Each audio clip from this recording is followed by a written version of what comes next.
কিন্তু বিশ্বের অবস্থা ভালো না, সনাতনীদের অবস্থা ভালো না।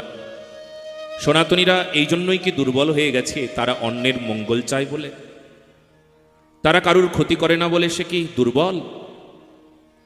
সনাতন ধর্মের মানুষরা সবার মঙ্গল কামনা করে, সবার ভালো চায়, সবার ভালো চায়, কারুর ক্ষতি করে না, কারুর ক্ষতি করে না। সেই জন্য কি হিন্দু ধর্মের মানুষরা দুর্বল? দুর্বল বলে কি বাংলাদেশের দীপু দাসেরা তাদেরকে আগুনে পুড়িয়ে মারে? কি দোষ তার বলো তো মা? দীপু দাসের কি দোষ? কি দোষ করেছিল সে? সবার সামনে উলঙ্গ করে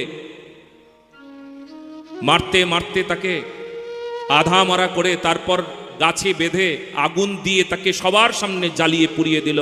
আর সবাই তাদের কি ওই কি তাকবীর তাকবীর তাকবীর বলছে চেঁচিয়ে, আর সবাই মোবাইলে লাইভ করছে, দেখাচ্ছে, সারা বিশ্বকে দেখাচ্ছে, দেখো আমরা কত নিষ্ঠুর। এটা কোন মানবিকতার উদাহরণ? এটা কোন ধর্মের উদাহরণ দিতেছেন তারা? কোন ধর্মের কথা তারা বলেন?